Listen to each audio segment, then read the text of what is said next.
I'm Travis Weaver, and you're listening to the Good People Project. Well, Desi, should we get started? Yeah. Let's do it. Negative stories get headlines, but there are a ton of good and decent people stepping up to serve an elected office. The Good People Project tells the unsung story of those who wake up every day to do good and selfless work for the American people. With new episodes out every Monday, please share this episode with friends and family to help spread our positive message. Today's guest is one who needs little introduction. If you live in Central Illinois and watched any of the Olympics, you likely saw her ads. She is, and I don't take this lightly, one of the best examples of the American dream coming to fruition that I have ever witnessed. Her story is one that reminds us that with faith, hard work, wise counsel, and a great attitude, you can truly accomplish anything in this wonderful country. So, without any further ado, the wise and talented future state representative, Desi Anderson. Desi, how's life? It's good. Thanks for having me. Quite the introduction. Well, it's well deserved. Well, thank you. That was very kind of you. So, I guess to tease the introduction, how does it feel to be a TV superstar? Oh, no, I'm not a TV superstar. No. No, really, what an honor to be here in Central Illinois, where I'm raising my family, and this is where I call home. Mm-hmm. No other place. This is truly the spirit of the America's heartland, is Central Illinois. I totally agree. Rolling pastures, manufacturing, industry. Some of the kindest people you'll meet. Melting pot. Some of the hardest working folks is right here in Central Illinois. So for those that didn't see your ads, I think your message resonates so well with so many people. So for the listeners who aren't familiar with your upbringing, maybe just a couple minutes on the Desi Anderson story that we all love so much. Yeah. So for me, I was abandoned when I was 10 days old in Bulgaria, and grew up in an orphanage for almost 8 years. And then I was adopted into a family out west. And my family was your typical middle-class family, hardworking class. Dad had multiple jobs, and seeing them work to provide for us was very impactful for me. And when it came to high school, I knew college wasn't going to be necessarily an option for me. My family didn't have the finances and the resources to do so, and so I kind of. How did they find you in Bulgaria? I mean, was it with a mission group, or were they looking international? How was that match made? So this is a great story. A lot of folks don't know this. So my dad at the time was working for a barge company called Foss Times, and out of Portland, and he was in charge of the logistic routes and doing a lot of shipping containers. And in Portland, Oregon, there was a local news story that was coming out, and there was a young female missionary who went to Bible school in England. And this was during Soviet Union times. The Berlin Wall was up. Eastern Europe was divided from the West. And when the wall came down and humanitarian aid workers started going into Eastern Europe, this young missionary that was going to Bible school said, you know what, I'm going to go to Eastern Europe and go see what's going on. You know, they've been divided from the world. Nobody knew really the status of Eastern Europe. And she started trucking Romania, Bulgaria, old portions of Yugoslavia region. And she would later on start an adoption agency based on the needs that she saw in Eastern Europe. And so my dad and my mom were watching a local news station, and it highlighted this young woman from Portland, Oregon, that was doing relief work, and her family decided they were going to start an adoption agency. I'm doing like bad TV right now because this is good radio, but my mouth is like hanging open listening to the story. I didn't know this. Yeah, a lot of people, I don't go into detail. It's hard to share the story in detail at times. So they were highlighted in the local news channel that they were doing relief work in Eastern Europe, and that they ended up adopting their daughter, Hannah, out of Romania. And one of the requests that they needed was help with logistical routes for shipping containers. Wow. And my dad happened to watch that news Oh my story gosh. and said, oh gosh, well, I could do this. I could help. And he started volunteering, and they would collect medical relief, clothing, toys. So they already had ships doing these routes. They kind and of so were they start- were like, hey, yeah. if you need to throw something on board, we can take things there. That's exactly Wow. right. Oh my gosh. And so through that, and then privately, my folks were trying to have another child and they weren't able to. And so, really, then the topic of adoption then was introduced to my adoptive parents, because they saw this local news story, saw a young woman that was doing something impactful, and said, hey, let's get involved, see what we can do with the shipping containers. And later on, they would ask him to sit as the board of directors for this adoption agency, Wow. All God's Children International. And then they decided to adopt an older child, and they saw the needs of all these kids that got left behind. And they ended up bringing me home. So I was one of the first few adopted kids. I was adopted from that agency. Wow.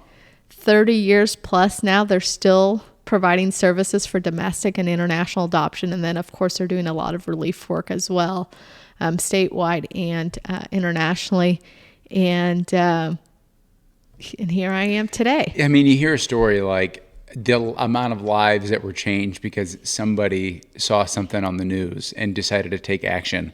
And first of all, kudos to your dad for, we've all seen things and thought, wow, what a great cause. Somebody else ought to do that, right? But for him to say, no, I'm going to step up and I'm going to try to be part of the solution. And then also to just feel like that God's hand is in so many things that, one thing, I just can't wait to get to heaven and be able to look back at all the times that he intervened. And for us here on earth, it's just like, oh, what a coincidence, or, oh, that's so ironic, or wow, how lucky. We use these words that don't point to him. But I think one day we're going to look back and we're going to see all the times that he put his hand out. Oh, absolutely. And it really, it connects to also policy matters, because it does impact people's lives. And you look at the work that President Ronald Reagan was doing. I was a little child when he was saying, Mr. Gorbachev, tear down that wall. I was behind that wall in an orphanage. And if the work that if he didn't do that great work in Eastern Europe and be so sharp with his foreign policy skills, folks like me would probably have never had the opportunity to leave Eastern Europe. And it's because once the wall was torn, what it allowed for the first time in a very long time was for Eastern Europe to receive humanitarian aid work and relief that was so desperate and in dying state. You talk about those breadlines in Eastern Europe with the Soviets. That is absolutely accurate. So I've seen pictures of you over there. So you were a little girl when you came over. About how old were you when you came to the States? I was almost 8. Okay. Yeah. Do you have memory? I'm sure you have memories. I mean, as an 8-year-old. Yeah. And do you learn English over there, or? No, Wow, because you don't. I mean, you talk like. I mean, this is probably I know. like a Midwesterner. I mean, you don't like notice anything. People are shocked. So Yeah. English is my second language, and my parents that adopted me clearly are American. They didn't speak Bulgarian.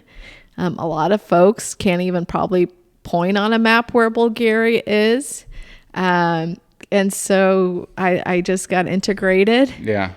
learned English, And that's that. And that's that. It is truly, and that's why I think I've got a unique position where I can Yeah. empathize and sympathize for folks that have come to the U.S. to follow the American dream, where they will hit maybe culture barriers or language barriers. And I've had such a welcoming group of folks that have helped me along the way, from, teaching English to teaching sports. And one of the first ways that my folks were really good at, they just kind of threw me in the mix, per se, Yeah. signed me up for sports. I learned how to play basketball by watching TV.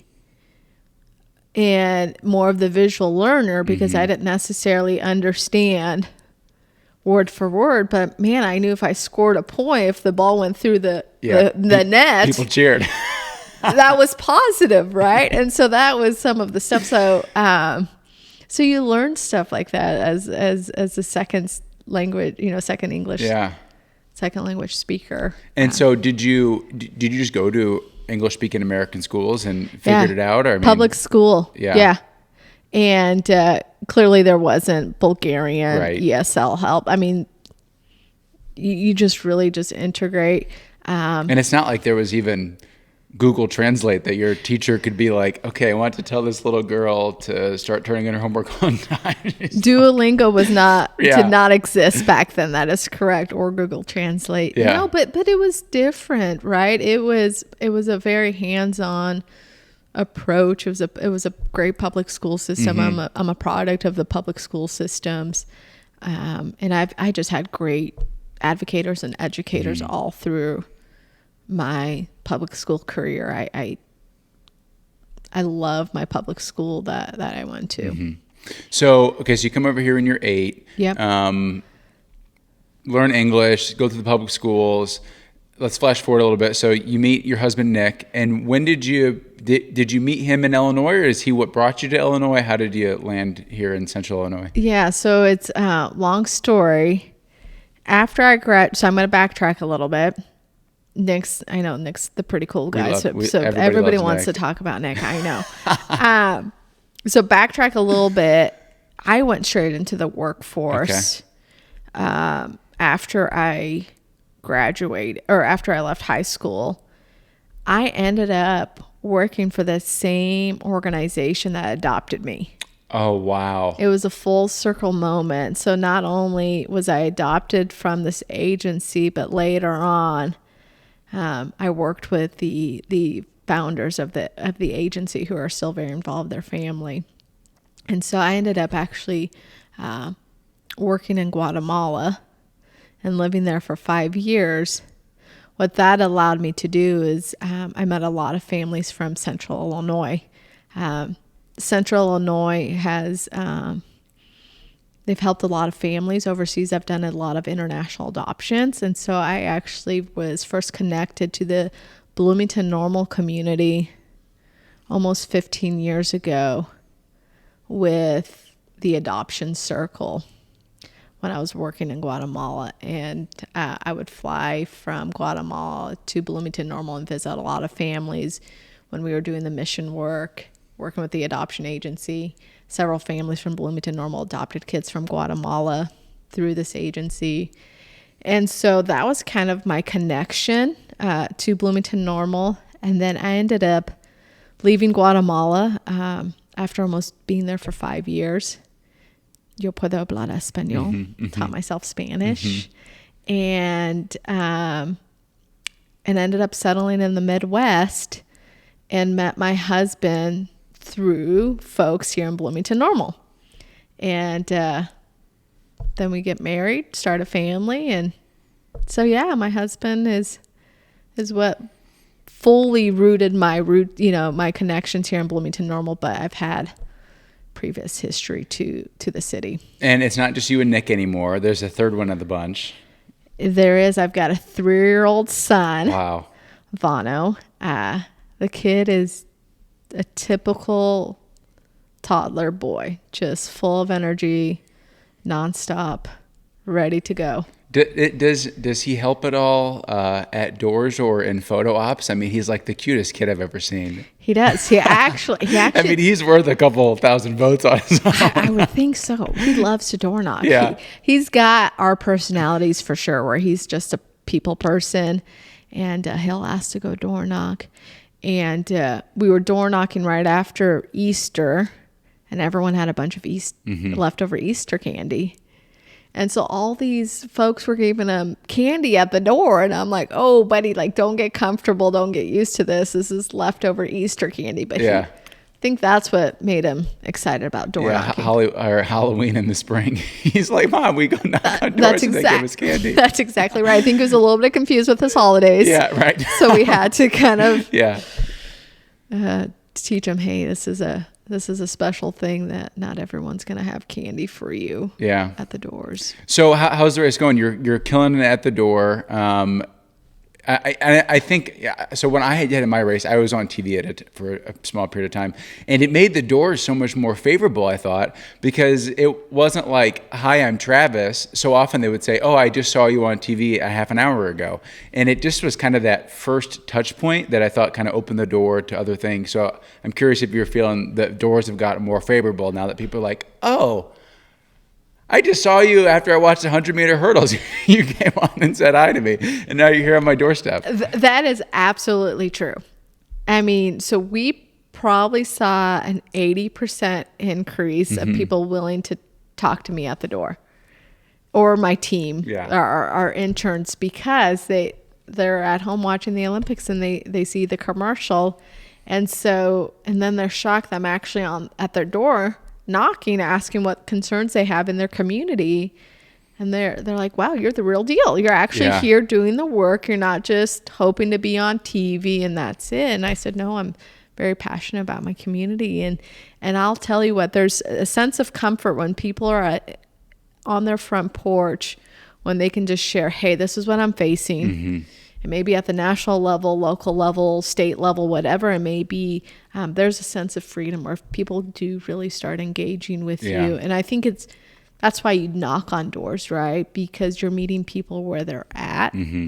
And, you're not telling them, hey, drive 20 minutes, meet me there for open hours.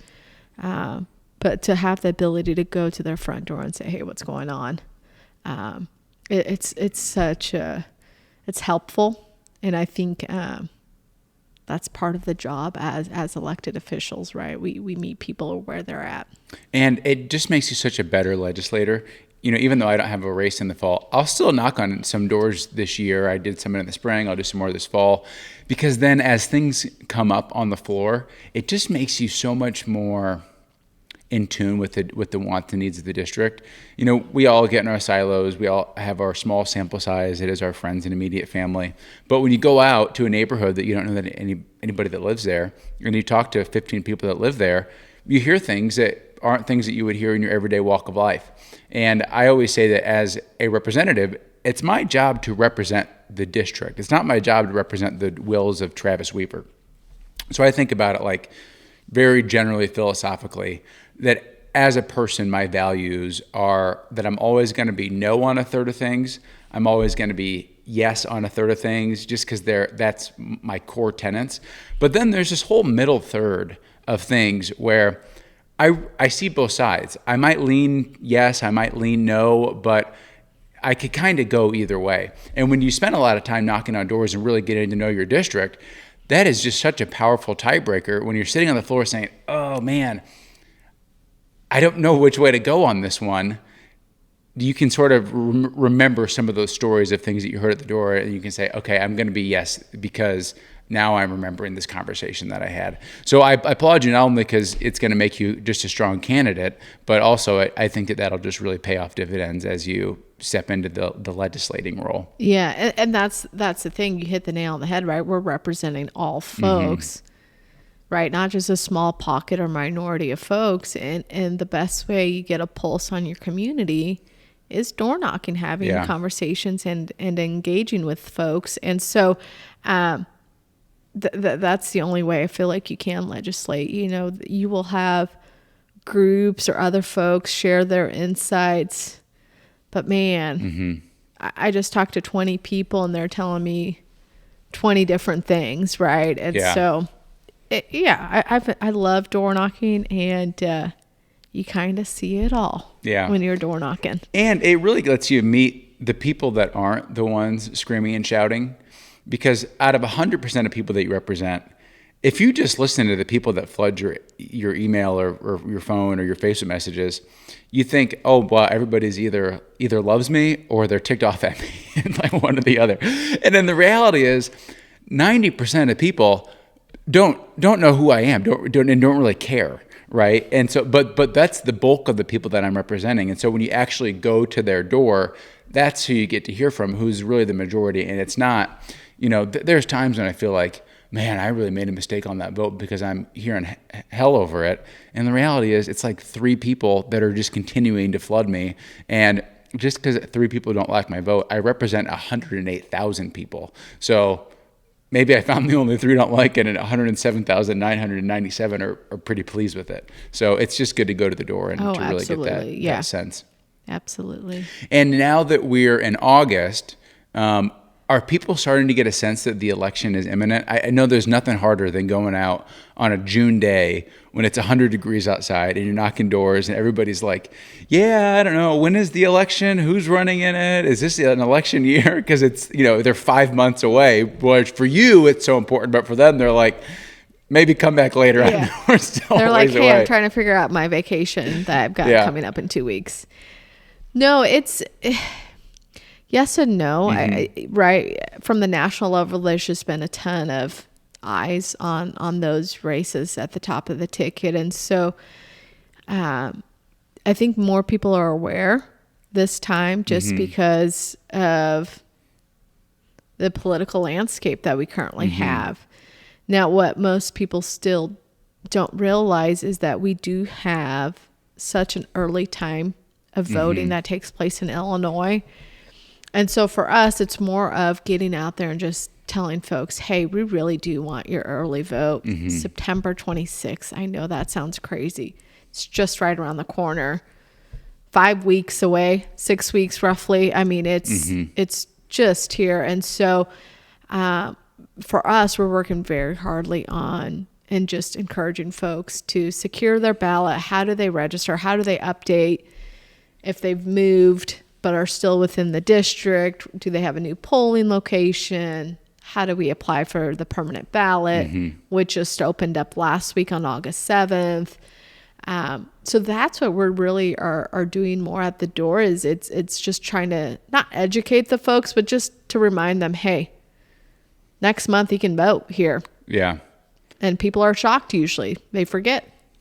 So, Desi, I'm going to take you back in the Wayback Machine, September 9th, 2023. It seems like a lifetime ago, but it's the day that you announced your candidacy for state representative, which is wild. It's been almost a year. It's been almost a year. When I saw that, I was like, dang. I mean, it's been over 11 months, which just mentally I would have thought it was more recent than that. But when you announced, you said, unfortunately, Springfield has gone away from common sense, freedom-focused solutions that so many of our neighbors believe in and want to see reflected in their government.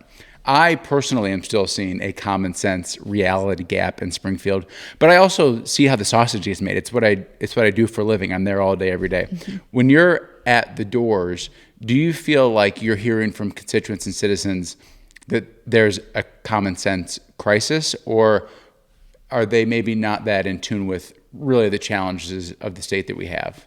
Oh, absolutely. And our district is more moderate, even though a Democrat legislator sits there right now. Our district is very moderate, and folks are hungry. 2 ways we really see it is you look on the west side of Bloomington specifically, where I've just door knocked a lot. Folks are concerned about safety for their community, and seeing legislation that continues to promote criminals and not the victims. Folks have an issue with that. And so they're scratching their head and they're thinking, well, wait, when did the victim get sidelined in all of this?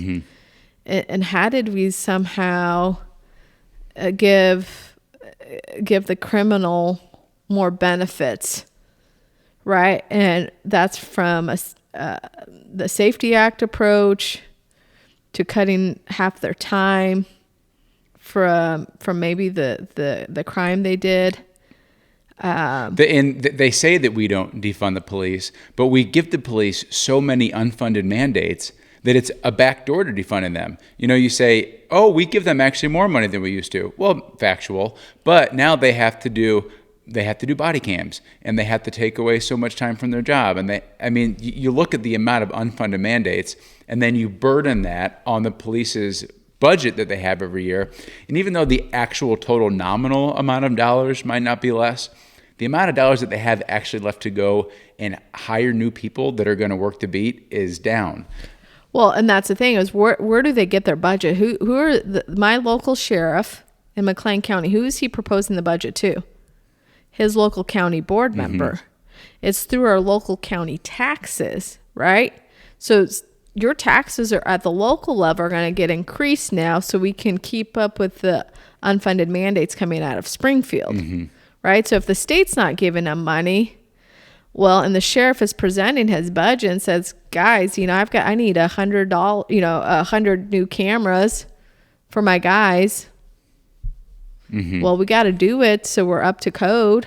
Yeah. Who we got to provide it then, right? And so that's been the battle, and same with the state attorney's office, right? So we're seeing more of those unfunded mandates coming out of Springfield really impact our local county offices. So crime's one that you're hearing. There's a common sense gap. Just having safe streets, Yeah. proper resources for those first responders. And then one thing is about the budget.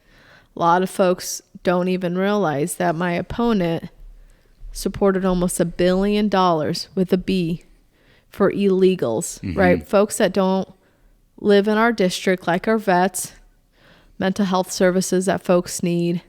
Why did $1 billion go to non-citizens when we've got needs right here in our own backyard?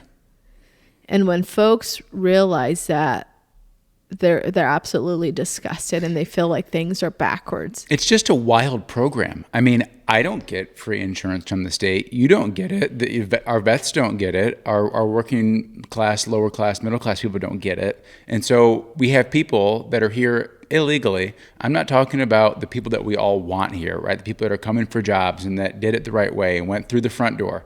We're talking about the people that came here fully illegally across the border, cartels, whole deal, illegally. They should not be here. They came here the wrong way. And we have a state that says, oh, we're going to spend $1 billion to make sure that they have entirely free healthcare. It's just a wild concept. And, if we were a state that was like rolling in the money, we had all these businesses relocating here, we had so much tax dollars that we were cutting taxes from our revenue, and we said, hey, we want to take a portion of this money and do something to help a group of people that are legal, right? We want to do healthcare. Those are all conversations that, fine, let's have that conversation. We're in that position.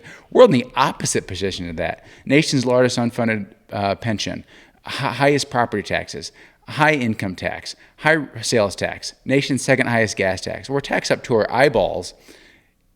And here we are taking $1 billion out of our budget for free healthcare for people that are here illegally. It's just wild. Well, yeah, and that's the common sense principles. People are like, something doesn't add up. I'm struggling to pay my bills. I'm struggling to pay for my medical costs, struggling to provide mental health services for my child that may need it. And what do I see in the newspaper? We just gave $1 billion away to folks that aren't even citizen, that just crossed the border illegally. Yeah. So I think for me is, how do we just advocate for folks here in our community? And that's my priority. And if that's not your legislator's priority, should be a wake-up call and figure out where your legislator stands on stuff like this. And if they're not prioritizing concerns in your district. Yeah, I mean, you got to think just basics. What is a government responsible for? Public safety, right? Police and fire. Having good roads, a good public school system, K through 12. I mean, there's some things that are just really nuts and bolts basics that we're really missing. We're really taking our eye off the ball. And although we don't have the resources for those things that are the most important things, that really that's what a government is there to do. Oh, but we have $1 billion left over that we can spend on people that broke the law and are here illegally. Well, it goes back, some of these folks that are waiting, they're wanting to make sure that their pension benefits are going to be there and they're going to be secure. You look at some of these police officers that are getting ready to retire.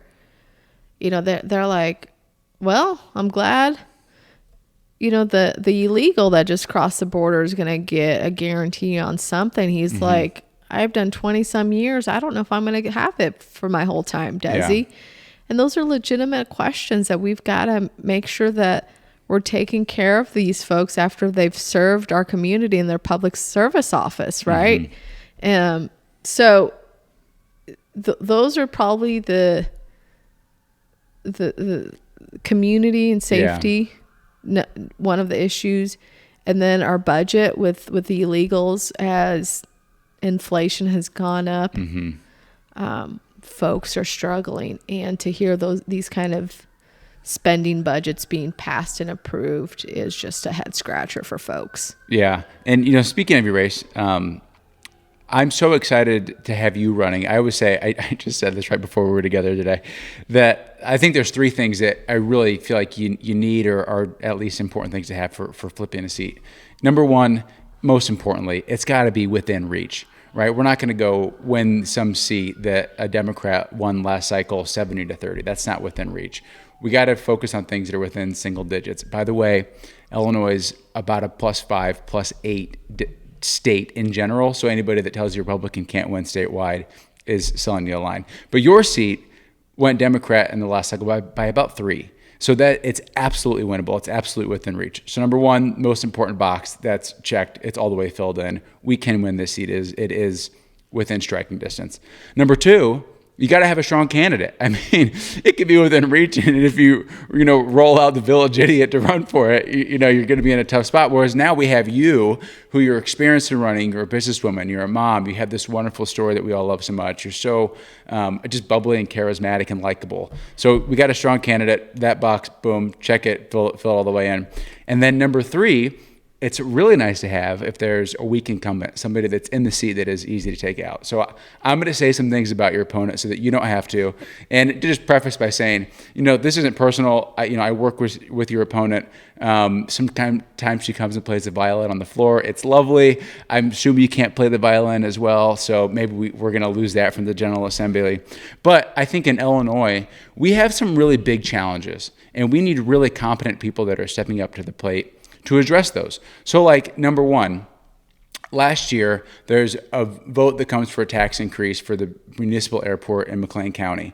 And we're debating the bill on the floor, and she's nowhere to be found. And a member on our side of the aisle, I mean, she's down there, but this is bad radio, but she's like slunching down in her chair so that we can't see her over there. And it's her district that represents that is going to feel the brunt of the tax increase.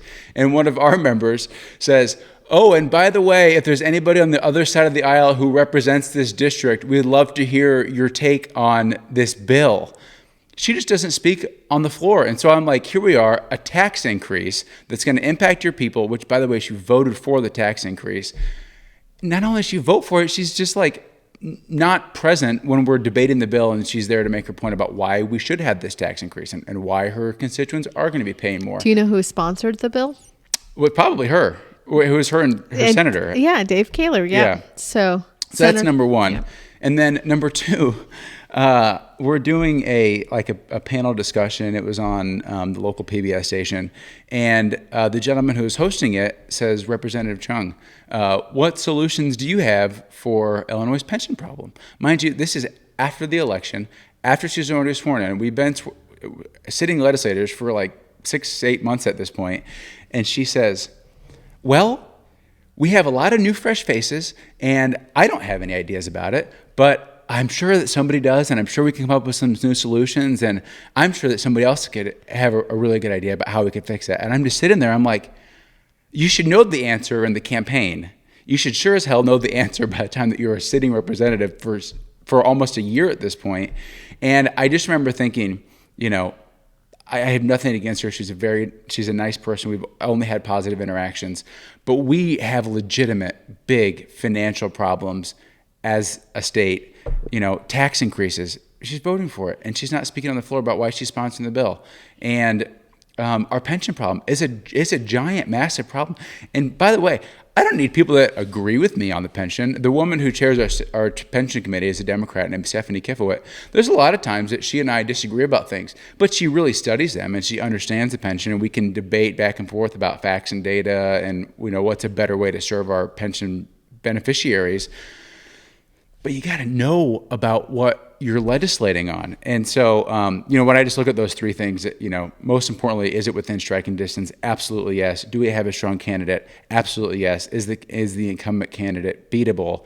Absolutely yes. And so I'm really looking forward to this fall. It's going to be a tough one. I know that you're in for a battle, but I think those three things have to give folks encouragement that yes, I can donate to Desi. Yes, I can knock on doors for her. It's not a losing effort. We can win this one. Yeah, and we see that with our yard sign requests, the small donors that are coming through. When we see folks that are investing, via volunteering or chip in $10 or whatever it may be, these become some of the best advocates we have for Team Desi because they've got something invested, either their time, their money, and I think having that it is a recipe for success, and that's why we've done so good to push for folks to give something, because these folks, they're going to go and not forget to vote. There's going to be folks that will because they've donated $100, they're going to more likely tell their friend that lives down the street saying, hey, have you heard about Desi? I just donated to her campaign. We've got an election coming up. It's crucial. Let's get out and vote. And that word of mouth is the best thing that can ever happen, right? For a business to the individual, right? It gives you that credibility that you don't have to go and market and hire some third-party vendor to market for you. Having credibility by an individual is 10 times better. Huge. It's huge. It can make or break you. And so for me, that's what's been exciting is there's a real appetite where folks are seeing, hey, this is doable. We can flip this and look for someone that's more moderate that will be willing to work with both sides of the aisle. And you walk like in portions of the 91st. Sharon hasn't been into their community. Sharon hasn't reached out to those local elected officials. I was talking with our county clerk over in Tazewell County. Not one time has she picked up the phone and said, can I meet you for a cup of coffee? And Tazewell County's a very large Probably portion. the third biggest county. Probably second biggest It county. is. It's the second biggest outside of Bloomington Normal. Yeah. It's my East Peoria communities. It's my Washington communities. It's Mourne, North Mourne. And so I think that says a lot. Yeah. And so it's not just, and I think that's been the struggle for folks in in Tazewell County, East Peoria, and Woodford County. They feel like, well, wait, I just feel like I just got dumped in the Bloomington Normal group, and now who's going to be advocating for me over here? And so our position is unique in the sense of I'm not anti-union. We have a very strong, my family does, a very strong partnership with the union. My father-in-law has been a union member for 50 years. He was a carpenter. My husband, Nick, was a part of the apprenticeship. Now, I give my husband a hard time. He didn't have the skill set that my father-in-law did. Earlier in the show, we loved Nick, and now we we're balancing out. We still love Nick, but you're going to hire a professional to come and touch your house, right? And God bless Nick. He's got a lot of strengths, perhaps carpentry, is it? Or that's exactly right. My father-in-law did that well. And so Nick was part of the union and worked with those union guys. My father-in-law hired hundreds of union members over the years and has a great partnership with the union. I mean, that was the bread and butter that provided support for my husband, right? That's all he's ever known is union jobs that his dad did and that he would help out and work. And then when he went into the apprenticeship as well. And so for me, it's important to work with the private, the public sector. We've all got to work together, because when we do all work together, you have stronger communities. And when you have your small businesses that are successful, your communities reap the benefit of that. And so that's where folks get excited about the races. We're just not doing the talk, but we really have been invested. I have 4 generations living in the 91st. From great grandma being at Evergreen Place, which is in the heart of Normal. She's 97. And she's going out there telling all her nursing friends at the retirement place, hey, you got to vote for my granddaughter. At 97, she's door knocking. Oh, gosh. To my little... In the retirement home. Yeah, in the retirement. She's 97, and she goes in her wheel, in a little wheelchair, in her walker. Oh, I love it. And she was telling all her friends she was on a TV commercial, and they're all calling her up next door in their little apartments and said, Julie, I just saw you. Was that you? And so that's really special for us that we've got 4 generations living right here in the 91st district. And you don't see that very often. Fun. So I'm glad that you brought up the private sector, because one thing I think that really makes you such a well-rounded candidate is it's not just this American story. It's not just the fact that you're a mom, but you also have so much experience in the private sector as a business owner. And so I'd love for you to share the story about the business in Carlock. And I don't want to spoil the story, but it's just got to be so much fun to be in such a point where you're a part of people's special moments in their life. Yeah, so our business is actually in Hayworth. Oh, okay. But we live in Carlock, so okay. you half right. Yeah, absolutely. Yeah. That's where our home office is, right, Carlock? Yeah, that's where the headquarters is. That's where the headquarters are, our big headquarters of just me and my husband. No, we bought land in McLean County back in 2018, and we bought it for the sole purpose to build a wedding venue. And we wanted to preserve green space, but then we also wanted to be a part of people's biggest moments. And not only do we just do weddings, but like Monday we had the Boys and Girls Club of Bloomington Normal. They came in and used our event space, and they continued doing trauma training for their staff to get ready for the next school year. And so it's been great just to even partnership with an organization where they can use our space out in the country and train folks. So from weddings from organizations using our space to companies using our space for company picnics, you name it. It's been great to meet so many folks from the community where we truly have thousands of people from Central Illinois walk through our doors, and just getting to know who these folks are have been wonderful, because you're working through A to Z on these processes, and you're seeing their events come to fruition, and it's exciting times. And for us, what we're really proud of on the private sector is the tourism dollars that we have generated to McLean County, because our business exists, is really the underlining success of our business, where when you've got folks coming from Chicago to book a wedding venue, you just now have the local hotels get that revenue that they weren't going to ever get if our business didn't exist.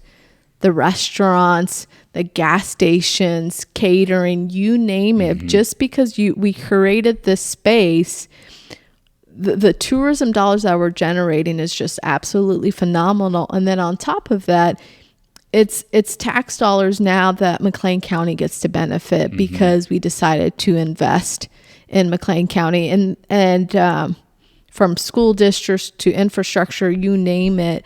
And so, at the end of the day, I would like to see where a local county picks up the phone and says, hey, Travis Weaver, thanks for investing in our county. What can I do to make sure your business stays open and you're successful? Because now they're going to rely on those tax dollars from you to continue the success in their community. And so I think for me, that was an eye-opening experience, starting from a very local level of applying. How do you even apply to run a business in McLean County? Which office do I go to if I need to change zoning? Who do I need to talk to? And once you do that in Illinois, it's a wake-up call, and you realize, wow, is this what we're all dealing with? Yeah. So, we've got to do such a better job. I was at a conference recently, and one of the speakers was just going on about how Illinois is open for business and we're so pro-business. And I'm just sitting there thinking, prove it to me. If we're so open for business, where are the new factories at? Please, I would love to see them. I would love to see the new factories. I would love to drive through Chicago and see cranes. You drive through Charlotte, Nashville, one of these booming cities, you can't count the cranes fast enough as you're driving by the interstate. I mean, literally, I drove through Nashville not long ago, and it might have been a year ago, and I was trying to count the cranes, and I mean, I'm literally like, I can't count them fast enough because they're behind buildings, and you really got to be ready. I was in Chicago 2 weeks ago. I think I saw one crane in the entire, Loop River North area. And so if we're so pro-business, so open for business, where is it? Please show it to me. And I talk to developers, and they'll tell me it's not so much that Illinois' regulatory environment is so bad. It is. We've got to make improvements. But the thing that I think that makes it even more challenging is that you go and say Tennessee and say, here's my plan. And they say, well, we're going to need some changes, and we can be flexible in this area, and we can fix this, and we need you to change that. And they work with you. Whereas it seems like in so many communities in Illinois, you come forth and say, hey, I want to do this. And it's just like, nope, try again. And you're like, can you help me? Can you tell me where I'm making a mistake? Is there programs I can apply to? And it's just so flatly, nope, try again. And it's like, we've empowered these people to be like this gatekeeper, and you're like trying to crack the code about how do I come into Illinois. And we should be fine, keep the high regulation. But if you're going to have it, you got to come with solutions for how you're going to help people figure out how they're going to have businesses here in Illinois. Well, that's exactly right. And then some of that too is coupled with the stuff that's happening at the national level. A lot of these businesses go through the SBA, the Small Business Association, which is a government agency that helps small businesses get funding to establish a credit line to be entrepreneurs. And what happens is when you've got the economy where it's at with the interest rates, I've had a couple small business leaders in my district call me. They cannot get the proper funding to establish a credit line. And they're asking me a couple times, they're like, is it because where I live in Illinois, am I too high of a risk to get some of the support? And I clearly say, I actually don't know the details of what you've got financially, what you're set up and what you're able to get approved or not. But it goes both ways, right? If you've got the national level folks struggling with the interest rate, with where things are set, and then you've got the barrier of working within Illinois.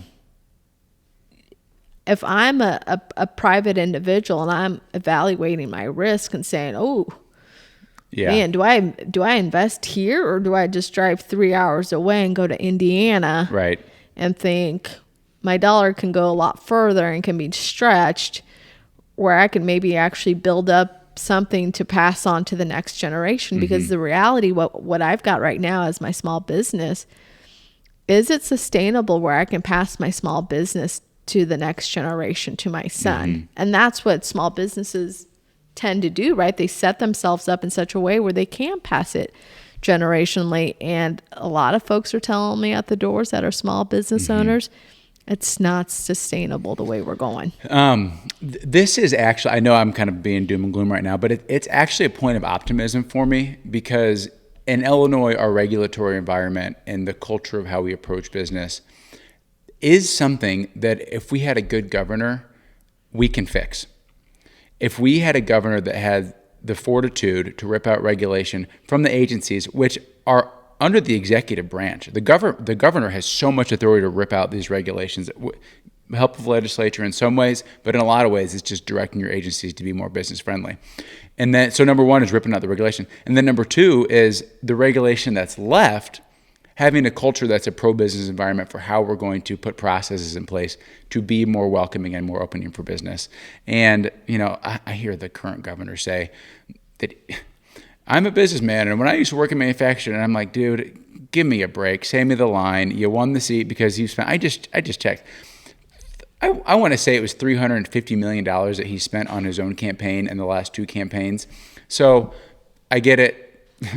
You're an inherited guy. You love that you're a billionaire. You're going to spend money to preserve yourself. But don't give me this line that you understand business. I don't buy it. If he did understand business, we would not see the bad culture that we have within his own agencies. So I do think, I mentioned this earlier in the show, that, Illinois is between 5 and 8 points plus D. In 2022, J.B. Pritzker got 54% of the vote. He outspent the Republican candidate 16-1 and was only able to get just above half. I mean, just a sliver above half. We get the right candidate in there. We get somebody who's going to be pro-business. We get somebody who has just, I think, common sense is what everybody's so hungry for right now. I'm a believer. We can get Illinois turned around and cranking again. It's going to take good leadership, but guess what? It's hard. And that means we got to do hard things. And that's why I love a candidate like you that's like, you know what? It is an incumbent. It is an even district, maybe +2. She won by +4 last time. But just because it's a hard thing doesn't mean that it's something that you shy away from. It means that it's something that you run towards because you love this community so much. And you want to have a small business that you can hand off to your kids, and they're going to have prosperity here in the future. So let's do hard things. Let's vote for Desi Anderson and get her in there, because I am a believer that Illinois' brightest days can be ahead. But it's not if we're going to be on this course. We got to set a new course, and we got to have leaders in place that are on that mission. That's exactly right. And I think some of our best legislators serve in the private practice because they understand that private sector, right? From being a small business owner or being a doctor, whatever it may be. Because it does make you more of a well-rounded person where you're seeing from the other side what folks are facing every day, right? When it comes to making small business decisions, administratively or the regulatory stuff. You look at some of these, look at my opponent. Mm-hmm. She has no idea the trenches of what it takes to start a small business, to keep it running during COVID. I mean, we opened our doors right before COVID in 2019. Did we know a year later COVID was going to come here? And one of the first businesses that gets shut down is the hospitality industry, because our business is actually created around people gathering. That's right. So we were the very first business that got shut down. And so for us is to have the ability to go through those obstacles and see the light at the end of the tunnel. It makes you a stronger person. It makes you more successful in how to navigate some of those hard conversations.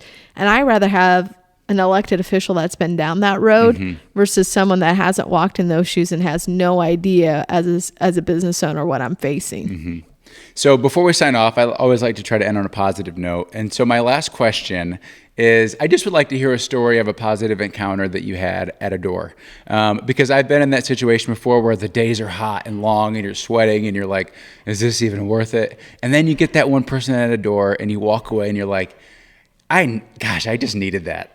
So I'm curious if you've ever had one of those people that that one just really stuck with you. Yeah, I've actually had a couple.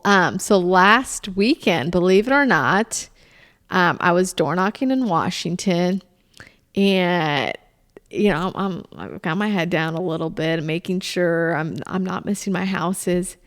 And this guy says, "Hey, get over here." I'm like, they've seen the commercial. They're probably right. Like they've seen the commercial. They're either going to cuss me out or tell me something positive. Like you just never know. I've had both ends, right? And I'm like, "Hey, how's it going?" And he's like, "Yeah, I've seen you. I said, "Yeah. Now you a Democrat, you a Republican?" I said, "Well, I'll be honest, I'm a moderate Republican." "Oh, why don't you get over here? We're having a cookout." He had his smoker out. And I stopped and I had lunch with them. There was like 6 of them, and they just let me crash their lunch. And I'm like, well, it's supposed to be a day of action. Like, I think I'm supposed to be trying to hit as many doors as I can right now. But I am going to sit out. And I had me a nice lunch break. Yeah. And got to hang out with them and hear more. So he's got a catering business out of Tazewell County. And so he was telling me about some of his struggles and how to grow his business. And really that just was just such a highlight. And Will Pounder, who's helping door knock with me, has worked on other campaigns. And he's like, "Man, this is the first time I've ever seen this happen." And I've knocked on thousands of doors with other candidates. I've never seen a candidate get invited to a cookout. And so we hung out there with George. I love it. George Catering. Yep. He's got his own shout And now out. he's getting plugged. Shout out. George Catering. Yeah, phenomenal job. It was great food and sent me home with a plate of food. I love it. So speaking of shout outs, how can people find you, follow you, donate to you? What are the socials? What's the donation website? Yeah, DesiForIllinois.com. And check out the Facebook, same, Desi for Illinois. We're on Instagram. We're not on TikTok, so don't look for me on TikTok. If you see TikTok accounts that Shut are it down. claiming that's me, it's not me. And I'm not on Twitter, or X, I should say now. It's X. We're just excited. We are feeling a positive momentum. People are ready for common sense principles. Good. I love it. Well, I'm excited. I'm a believer. I can't wait to have a positive November, get sworn in with you again in January. I'm looking forward to it. Desi, thanks for the time. Awesome. Thanks, Travis. Appreciate it. Good to have you. I'm Travis Weaver, and you are listening to the Good People Project.